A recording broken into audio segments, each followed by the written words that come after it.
à ce début du monde, il y a plein d'esprits en même temps. Il y a rien et il y a tout, mais sous forme de vibration. Donc il y a par exemple, il y a le Om, mais il peut y avoir le Om Namah Shivaya, Om Namah Shivaya, Om Namah Shivaya, Om Namah Shivaya, Om Namah Shivaya. Et puis il peut y avoir un autre esprit qui fait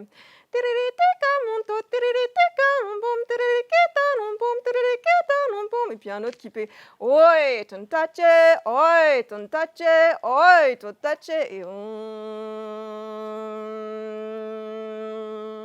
et tous les sons sont là dans le Om. Tous les esprits sont là, réunis dans une seule vibration. Les yeux sont fermés, il fait noir. Et à ce moment-là, il y a quelque chose de très mystérieux qui se passe, parce que c'est le mystère, la vie. Il y a quelque chose de très mystérieux qui dit « j'ai envie d'autre chose », quelque chose qui n'existe pas encore. Et cette autre chose, je vais dire que c'est comme allumer la lumière. C'est comme ouvrir les yeux et se voir. J'ai envie qu'on allume la lumière, j'ai envie qu'il y ait de la vie, j'ai envie qu'on se connaisse. Il y a un très grand esprit, Tasore, il l'appelle, les Ashaninka, qui dit ça. D'où ça lui vient de dire ça? Comment il peut concevoir quelque chose qui n'existe pas encore? C'est un mystère. Mais il le dit, il a cette envie qui le prend. Et pour que ça arrive, il a l'envie, et après, il souffle. Et à ce moment où il souffle, c'est un souffle créateur, c'est un souffle pur, avec son pur désir.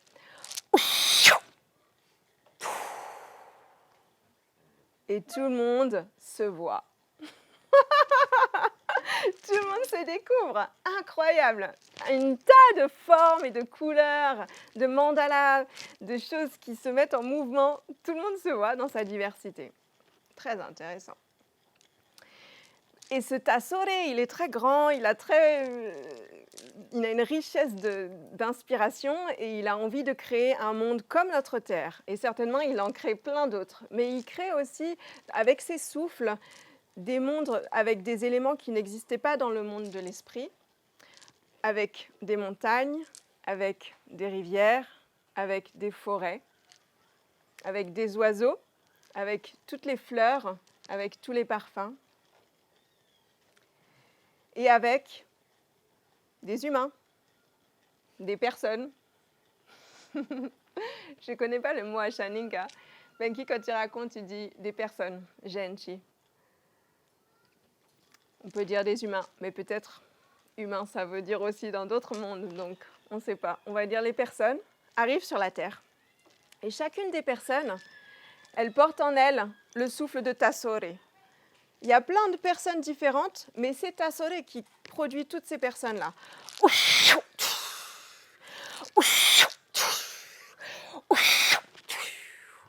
Il crée toutes les personnes sur la Terre.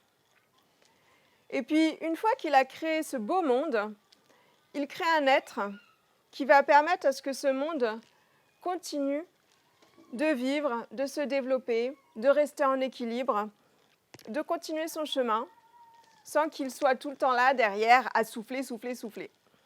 Et cet être qu'il crée à ce moment-là, il s'appelle Pawa. Donc Pawa, pour les Ashaninka, c'est un représentant vraiment une grande force spirituelle. Et parfois, quand ils chantent, ils appellent Pawa comme un peu un dieu.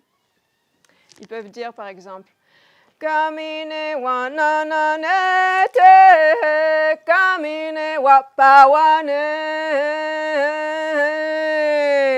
kamine wa nananete, kamine wa pawane, kamine pawane, kamine wa tarande.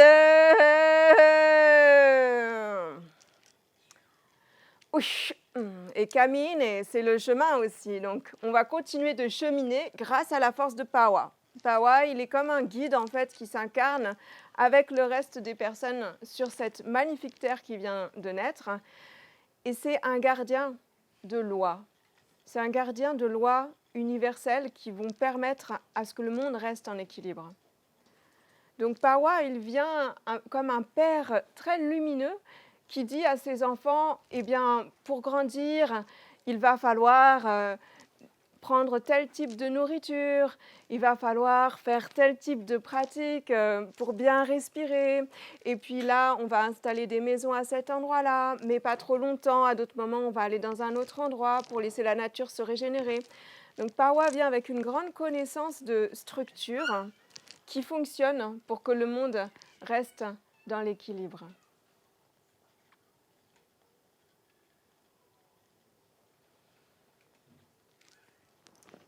C'était le premier chapitre.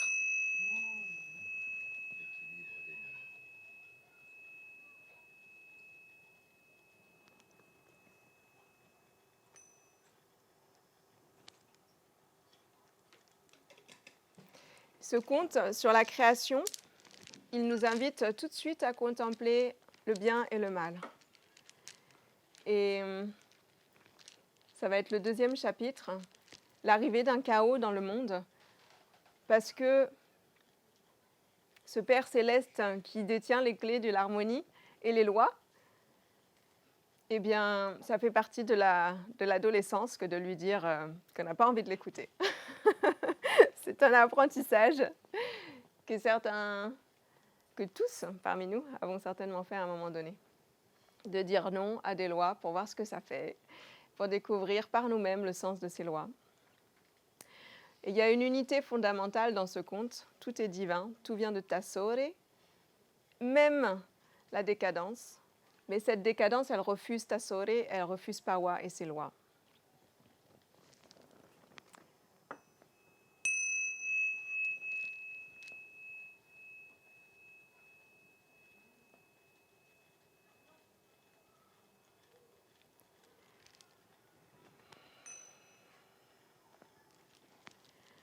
Alors,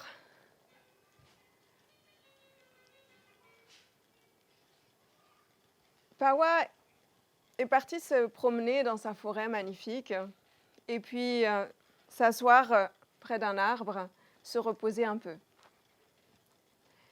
Et il s'est endormi, il s'est assoupi. Et puis, il s'est réveillé. Il s'est retourné et à côté de lui, il y avait une femme. Mais, tu es qui ? Mais, je suis ta femme. Je suis ta sœur. Je suis là avec toi. Ok, bien. Continuons le chemin ensemble. Et voilà, Pawa accompagné d'une femme. Et cette femme, après quelque temps, elle se penche vers le sol. Elle prend une pierre. Elle essaye de sculpter la pierre avec ses mains, avec une autre pierre. Elle essaye de faire quelques formes particulières, mais ce n'est pas facile. Elle laisse la pierre. Puis elle trouve du bois. Elle prend un morceau de bois. Elle essaye aussi de le sculpter, un peu avec les ongles, avec elle est où la langue du poisson séché. Ah, c'est pas facile. Elle laisse le bout de bois. Et là, elle voit de l'argile, de la terre un peu boueuse. Elle prend et là, elle arrive bien à faire la forme dont elle avait envie. Comme un petit être. Elle le prend, une petite poupée, dans ses bras. Elle berce ce petit être en terre. Pawa la regarde. Qu'est-ce que tu as fait là ? Quel est ton désir ? Je désire un enfant. Et à peine a-t-elle dit ça, ah, ah, il est vivant. Le premier enfant est là. Petit être. Pawa, c'est bien ce que tu as fait là. Tu aurais fait cet être avec de la pierre, nous aurions eu une lignée immortelle. Tu l'aurais fait de bois, nous aurions été longtemps vivants. Et maintenant que tu l'as fait de terre, nous allons retourner à la terre plus facilement. La femme, j'ai fait ce que j'ai pu. Ah. Et ils continuent leur chemin et un autre enfant va arriver. La femme dit à Pawa qu'un autre enfant arrive, mais que cet enfant, c'est un esprit négatif qui s'incarne. Qu'est-ce que c'est un esprit négatif? Il va aller à l'envers, plus, moins, plus, moins. Kamari s'appelle-t-il, Monsieur K. Voici ton fils, Pawa.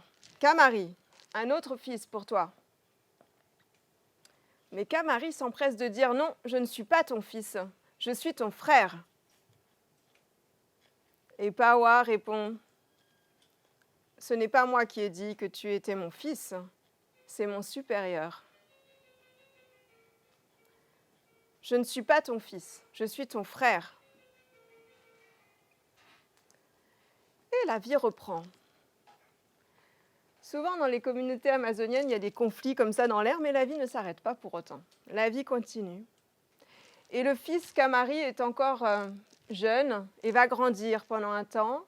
Et pendant ce temps, Pawa continue de guider la communauté, d'orienter, de proposer les actions justes qui permettront au monde de se développer en équilibre. Et Kamari, pour le moment, réalise tout ce que Pawa lui dit. Jusqu'au jour où il se rebelle et lui dit non. Je ne veux pas. Qui es-tu pour me demander ça? Tu dis que tu sais. Qui es-tu? Je voudrais savoir vraiment si tu sais. Je voudrais te tester. Je vais te tester. Je vais voir si tu sais. Je vais empoisonner le monde. Et on va voir si tu connais les remèdes du monde. Et Kamari se met à détruire beaucoup de territoires et empoisonner les plantes, la nourriture et les remèdes qui soignent. Et les êtres sur la terre, les personnes humaines, tombent malades physiquement, mentalement, sont confuses. Et Kamari dit à Pawa, tu vois maintenant, tu dis que tu sais, alors soigne ce monde. Et Pawa, avant que tu ne parles, je sais. Avant que tu ne fasses, je sais. Comme s'il savait pourquoi tout cela se passait. Que va faire Pawa? Il va faire naître des abeilles.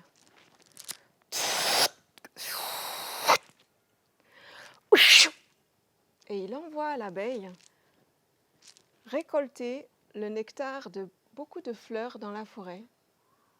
Des fleurs certes empoisonnées, mais quand même ce nectar arrive dans un calice, une calebasse, un récipient, et l'abeille donne ce récipient à Pawa. Voilà, tu peux boire, dit-elle. Et Pawa répond, c'est Kamari qui va boire. Non, tu dis que tu sais, bois. Très bien. Il invite l'assemblée autour de lui. Pawa est entouré de toutes ses relations. Il prend le récipient et l'ingère en partie, le repose et dit aux personnes qui l'entourent, c'est sucré. Et il passe le récipient et tout le monde consacre cette potion.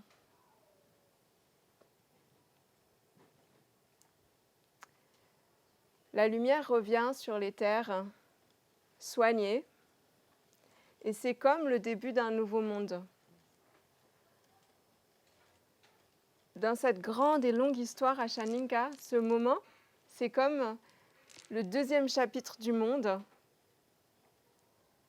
Et ce deuxième chapitre, il s'assoit sur la nécessité, à partir de ce moment, de faire l'amour entre un homme et une femme pour donner naissance à des enfants. Avant, l'esprit s'incarnait directement dans la matière. Maintenant, il faut deux êtres qui se rencontrent pour donner naissance. Nous pourrons longuement méditer sur pourquoi cela arrive à ce moment de cette grande histoire initiatique. Une force d'amour puissamment créatrice qui ne pourra se manifester que par cette rencontre au travers de deux êtres. Et Kamari continue dans sa colère et dans sa rébellion. Le troisième chapitre.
C'est le dernier chapitre.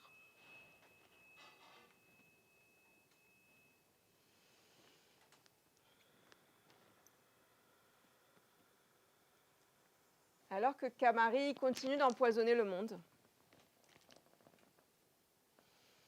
et que le monde a déjà grandement changé, Pawa prononce ces paroles. Maintenant, ça suffit. Je vais faire venir un autre être qui va réparer tout ce chaos.